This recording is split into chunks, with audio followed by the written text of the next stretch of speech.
और Israel Hamas युद्ध के बीच दुनिया दो गुटों में बटी हुई नजर आने लगी है। चीन ने युद्ध को लेकर आखिरकार अपनी चुप्पी तोड़ते हुए कहा है कि मसले के स्थायी और न्यायपूर्ण समाधान की उम्मीद जताई है। चीन के विदेश मंत्रालय के प्रवक्ता माओ निंग ने कहा कि चीन दोनों ओर से किए गए अत्याचारों की निंदा करता है और किसी भी अंतर्राष्ट्रीय कानून के उल्लंघन का विरोध करता है। चीन का ये बयान ऐसे समय में आया है जब यूएन महासचिव एंटोनियो गुटेरेस और इजराइल दोनों एक दूसरे के सामने आ गए हैं। दरअसल गुटेरेस ने कहा था कि हमास का हमला किसी वैक्यूम यानी अचानक या अकारण नहीं था। गुटेरेस के इस बयान से इजराइल पूरी तरह से भड़क गया है। इजराइल ने कहा कि वो पद के लायक नहीं है और उन्हें तुरंत इस्तीफा दे देना चाहिए। इजराइल के पीएम नेतन्याहू ने भी संयुक्त राष्ट्र के साथ होने वाली किसी भी बैठक से साफ इनकार कर दिया है। यूएन की तरफ से पूर्ण युद्ध विराम की मांग पर अमेरिका ने कहा है कि इससे सिर्फ हमास को फायदा होगा। हालांकि गाजा में हालात पर चिंता जताते हुए अमेरिकी विदेश मंत्री ब्लिंकन ने कहा कि वो इस कोशिश में जुटे हुए हैं कि इस युद्ध का विस्तार ना हो। यूएन में बयान देते हुए ब्लिंकन ने भारत में आतंकवाद में सक्रिय लश्कर का भी जिक्र किया। उन्होंने कहा आतंकवाद चाहे हमास करे या लश्कर, उसे न्यायोचित नहीं ठहराया जा सकता। It is important to recognize the attacks by Hamas did not happen in a vacuum. The Palestinian people have been subjected to 56 years of suffocating occupation. They have seen their land steadily devoured by settlements and plagued by violence, their economy stifled, their people displaced, and their homes demolished. Their hopes for a political solution to their plight have been vanishing. But the grievances of the Palestinian people cannot justify the appalling attacks by Hamas, and those appalling attacks cannot justify the collective punishment of the Palestinian people. For those actively engaged to avoid an even greater humanitarian catastrophe and regional spillover, it must be clear that this can only be achieved by putting an immediate end to the Israeli war launched against the Palestinian people in the Gaza Strip. Some of my colleagues spoke to me about the pain and anger of the bereaved families. Every family in Gaza is a bereaved family. No one is spared. No one is safe. Where is the solidarity with them? Where is the empathy towards them? Where is the outrage for their killing? If these expressions are genuine, they cannot be accompanied by excuses for the killer and reasons for him to continue the killing. They're unlawful and unjustifiable, whether they're carried out by ISIS, by Boko Haram, by Al-Shabaab, by Lashkar-e-Taiba, or by Hamas. They're unlawful and unjustifiable, whether victims are targeted for their faith, their ethnicity, their nationality, or any other reason. And this Council has a responsibility to denounce member states that arm, that fund, and train Hamas, or any other terrorist group that carries out such horrific acts. और इन सब के बीच Hamas के हाथों बंधकों की रिहाई को लेकर असमंजस बरकरार है। पहले ये जानकारी आई थी कि हमास दोहरी नागरिकता वाले 50 बंधकों को छोड़ने जा रहा है, लेकिन फिर हमास की तरफ से शर्त की बातें सामने आई। हालांकि उसने 2 महिलाओं को रिहा कर दिया, लेकिन हमास के कब्जे में अब भी 220 बंधक हैं।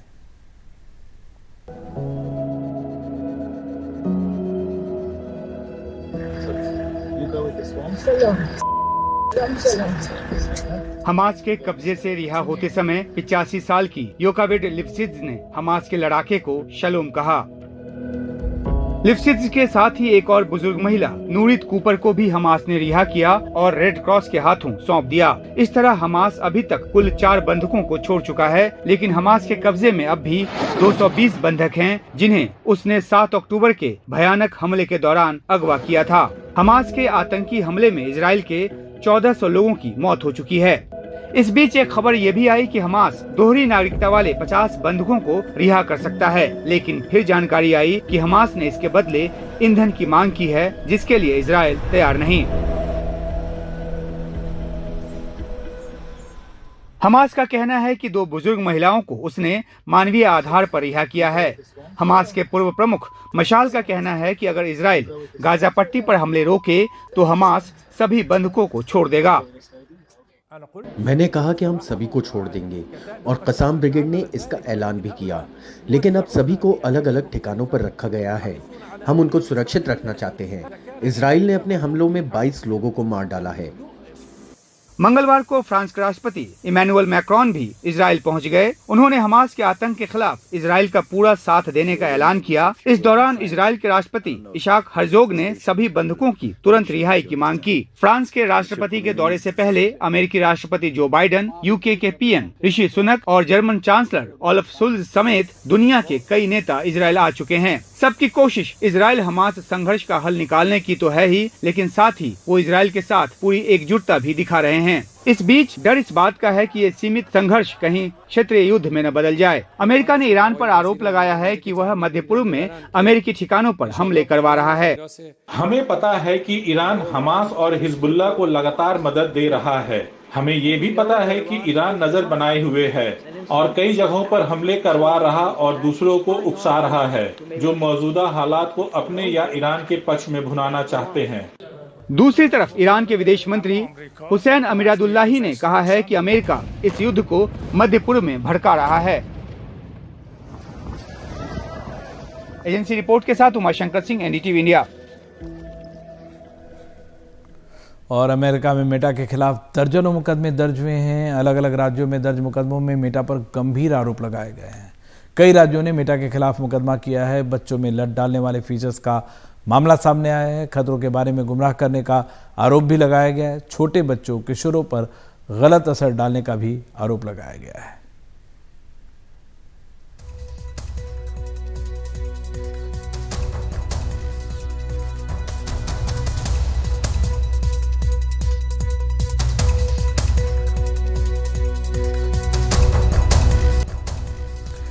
मध्य प्रदेश के उज्जैन में महीने भर पहले खून से लथपथ आधे कपड़ों में कई दरवाजों पर दस्तक देने के बाद जो तस्वीरें सामने आई थी, उसने पूरे देश को झकझोर दिया था।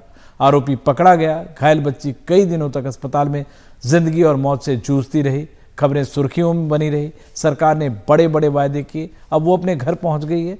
तबीयत ठीक हो गई है, लेकिन सरकारी वायदों के जख्म जस के तस बने हुए हैं। देखते हैं रिपोर्ट। महीने भर पहले इस बच्ची के जख्म ने पूरे देश को झकझोर दिया था। एक ऑटो रिक्शा चालक ने उसके साथ कथित तौर पर बेरहमी से बलात्कार किया।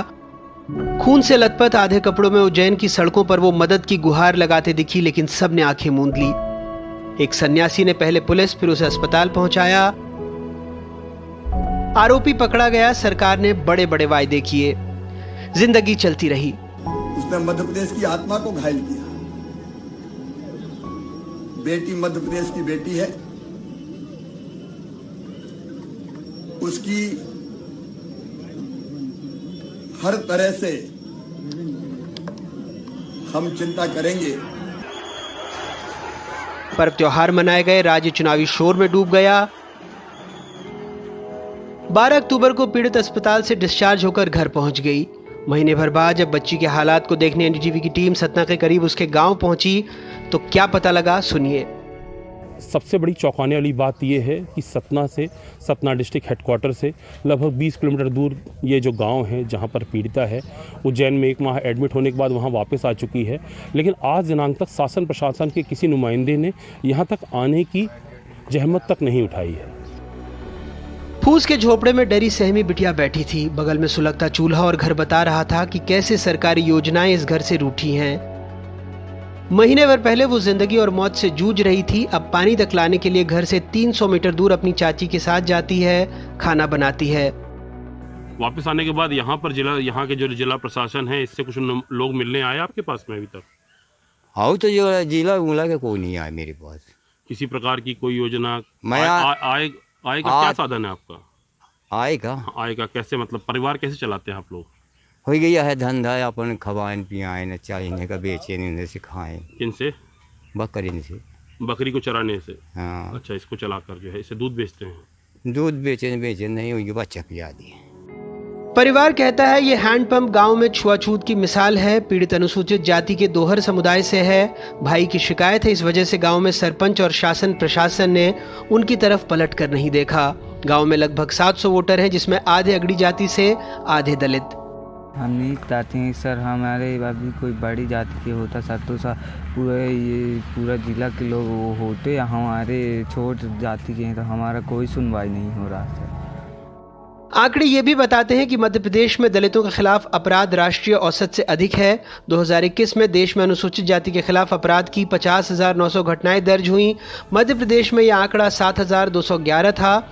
देश में 2021 में अनुसूचित जाति के खिलाफ अपराध दर 25.3% थी, जबकि मध्य प्रदेश में 63.6%। अभी तक तो सर यहाँ सरकार कोई योजना नहीं दी है। हालत वही उज्जैन वाली दवा गोली उसकी चल रही है।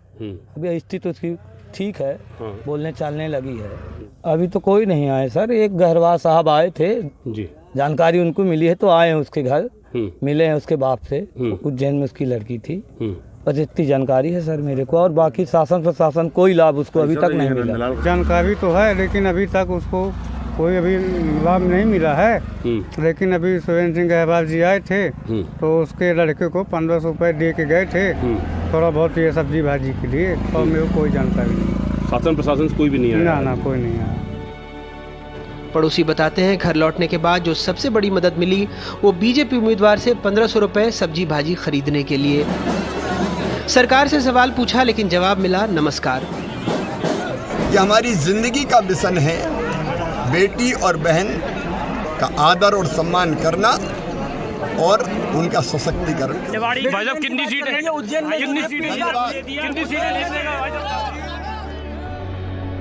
परिवार का दावा है उन्हें सरकार से इकलौती जो मदद मिलती है वो है 600 रुपये हर महीने सामाजिक न्याय पेंशन। लाडली लक्ष्मी, लाडली बहना, नारी सम्मान, महिला आरक्षण आधी आबादी को पूरा हक देने की हर दल वकालत कर रहा है, लेकिन हकीकत उज्जैन से सतना आते ही साफ हो जाती है। जो नाबालिग सिर्फ 12 दिनों पहले जिंदगी और मौत से जूझ रही थी, आज वो पूरा घर परिवार संभाल रही है। बूंद बूंद पानी भी खुद भर कर ला रही है, जो कुछ दिनों पहले तक अस्पताल के बिस्तर पर पड़ी थी। सतना से अपने सहयोगी ज्ञान शुक्ला, निवाड़ी से मयंक दुबे और भोपाल से कैमरा पर्सन रिजवान खान के साथ अनुराग द्वारी, NDTV इंडिया।